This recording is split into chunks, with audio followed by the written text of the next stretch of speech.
This is Doug DeMuro, and today I want to talk about the 5 cars that I am most excited for in 2023. The 5 cars coming out next year that I'm most excited for, and the 5 cars that I'm not really all that excited for next year. I'm sure will upset some people. Let's get started. Before I get started, be sure to check out Cars and Bids, which is my enthusiast car auction website for cool cars from the modern era with free listings. You can list your cool car for free and auction it on Cars and Bids. And we've had some great sales recently, including this Tesla Model X Plaid, which sold for over $124,000, this fantastic Porsche Cayman GT4, which sold for $131,000, and this wonderful Tesla Model Y Performance, which brought $57,500. If you're looking to buy or sell a cool enthusiast car from the modern era, the 1980s to now, Cars and Bids is the place to do it, with daily auctions and great selection. Check it out at carsandbids.com. Okay, so the 5 cars that I am most excited about next year. I'm not exactly sure how to rank this. These are very different cars, so I'll just get started and just list them. First off, cars that I'm most excited about next year. I'll get to least excited next. Most excited, the Chevy Silverado EV. I have loved so far this current crop of electric pickup trucks and SUVs. Rivian R1T and R1S are fantastic. The Ford F-150 Lightning is amazing, and I love the Hummer EV. A lot of people don't like that vehicle, but I love it. I think it's cool as hell. It drives amazing. The tech is great. It's a convertible. It's so cool. There's so many great things about it. But the design of it is a little in your face. The Hummer brand is a little in your face. And I like the concept of the Silverado EV, which kind of brings the good things about the Hummer EV to a less expensive, more reasonable, more like everyman brand in Chevrolet, a bit more like democratized, basically, like less expensive, just a more rational and reasonable version of this truck. It's not going to have the same crazy power or the removable roof or any of that stuff, but they're going to come out with like a work truck model of this. And it's also not quite as like work trucky as a base model Ford Lightning. It seems to be a little bit more lifestyle, but still, it seems like a great vehicle. The Hummer EV is an awesome truck, and I think bringing that down to a scale that's more affordable and can be a little bit more widespread is going to be great. And I think this new world of electric trucks is fantastic. Now, we all know that towing payload kind of becomes an issue with electric pickups, but for most people who don't use them that way, and most people don't, an electric pickup truck is pretty cool, and I actually think the Hummer EV is the best electric pickup truck I've driven, and so I think that a more affordable, more rational one will probably be even better, but we'll see. Okay, next up, I am incredibly excited about the Volkswagen ID Buzz. This is Volkswagen's electric van. Basically, it's them reviving the Volkswagen bus, but they're now calling it the Buzz because it's electric, which is a cool idea. I am so excited for this thing. I did a video review where I poked around when I couldn't drive it yet, but I kind of poked around it and showed it off maybe like a year ago, and it seems so cool. It just seems like one of the very coolest vehicles that is coming. It's like Volkswagen, which has kind of lagged behind a lot of automotive trends in the last couple years, with kind of also ran cars like the Jetta and the Atlas. They're just not that great. And then they come out with this and like hit everything that every enthusiast and every person buying with emotion wants from their car. And I just can't wait. It seems both practical and cool, and it's electric. The stats seem great, and I can't wait for this car to come out apparently towards the end of the summer, late summer, fall of 2023. I think it's going to be a really, really, really cool van, and I'm so excited to have Volkswagen back in the van space and with such a great vehicle. They could have just brought us a boring van like the Transporter they sell in Europe, but they're coming with like an actually cool and exciting vehicle, which is how people remember Volkswagen vans from their youth. Okay, next one. Another car I am excited about coming out next year is, this will surprise you, the BMW XM crossover. Now I want to make it clear, I find this car just as heinously ugly as everybody else. It looks ridiculous. Absolutely hideous vehicle. But I also thought that about the BMW iX, which is like their current luxury electric SUV. And then I really liked that car. The interior is amazing, really high quality. The tech is fantastic. The driving experience is great. The performance is great. The materials, everything they used in the car is really nice stuff. And so that kind of won me over. And now when I see iXs on the road, I look at them and I think, I kind of want that.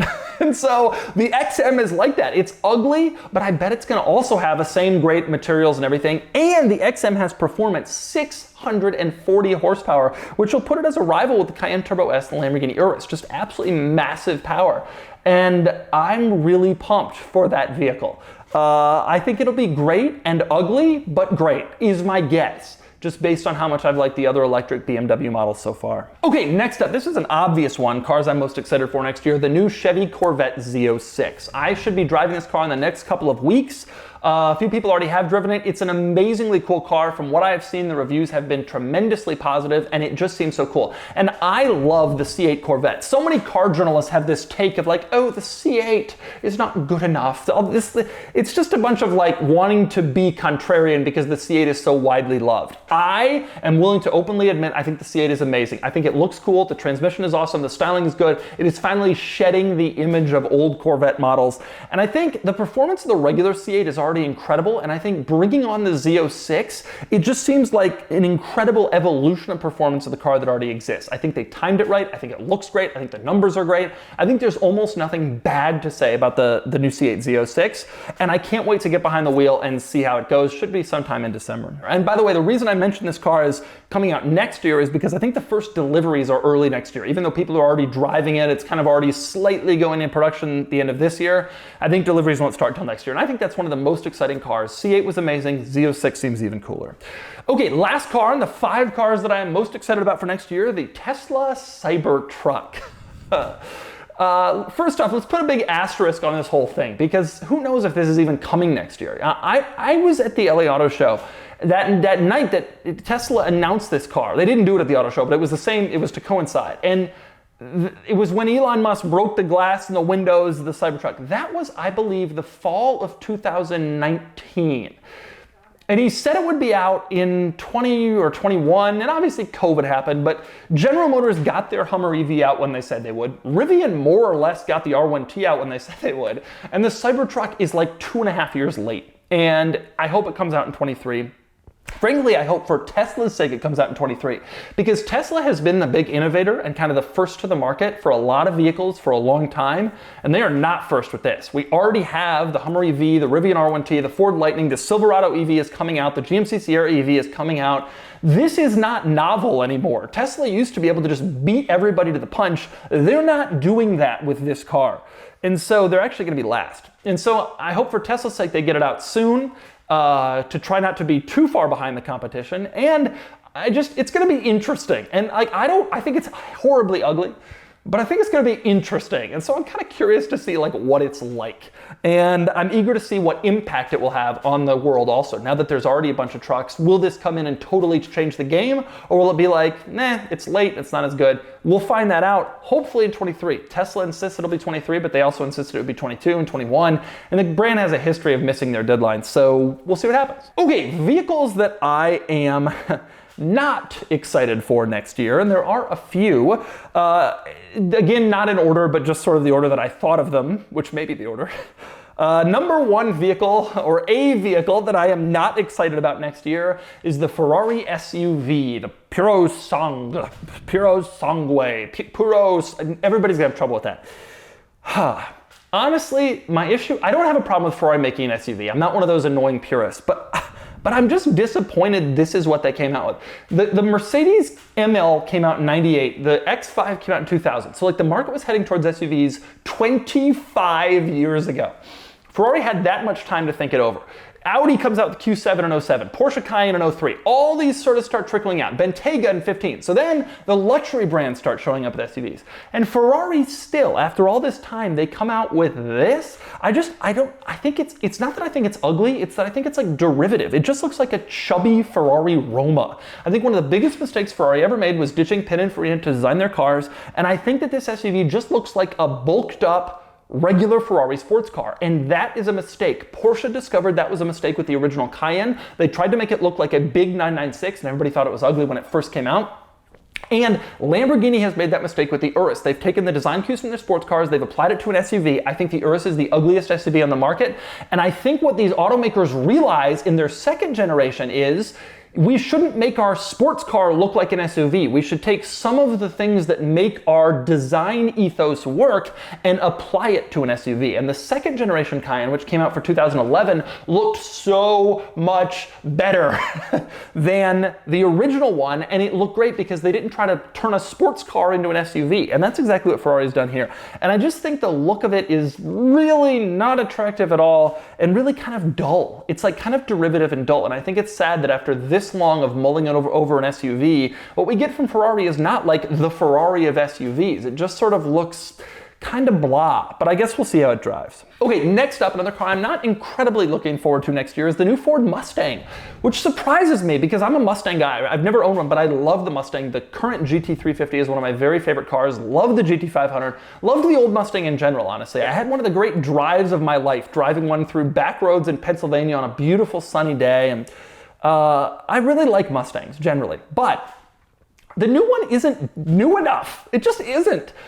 In 05, when the Mustang came out, the retro one, to get rid of the new edge design, it was like the craziest thing in the world. And then honestly, even the next generation after that, 2010 or 11 or whatever, that was a big change too. And it was especially a big improvement, interior, powertrains, technology.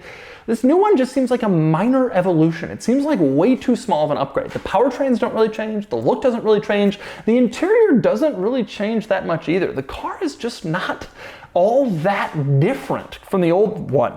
And that's fine. The old Mustang was cool, but I was just kind of hoping for something like make a splash, something big, something crazy. And that's not what's really happened with the new Mustang. And so I'm looking forward to it in a sense. I'm excited to drive it, but I'm not looking forward to it like I was. Okay, next up, cars that I'm not looking forward to. Here's one you may not have heard of, or if you have, you've probably forgotten about. The Alfa Romeo Tonale, which everybody I know is calling the toenail. The Alfa Romeo Tonale. So here's the deal with this. This is Alfa's small crossover. They've had a mid-size crossover, the Stelvio. They've had that out for like 6 or 7 years now. And they announced that they were going to come out with a smaller crossover in 2019, early 2019. And that was an obvious move. Everybody's like, yeah, of course you are. Everybody's got a midsize and a small, like an X5 or an X3. It makes sense. Well, that was 3.5 years ago, and the Tonale is still not on the market.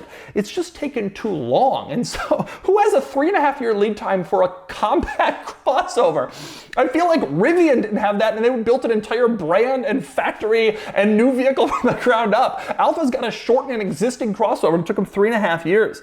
But anyway, the result of this is that it's going to be outdated. And I haven't driven this car yet, I haven't been in it, haven't done anything with it, but that's clear from just looking at the powertrains. Alfa says they're going to have a turbo 4-cylinder with about 256 horsepower, which seems okay, light on power compared to the segment. But the funny one is they're also going to come out with a plug-in hybrid that will get 30 miles of pure electric before the gas engine kicks in.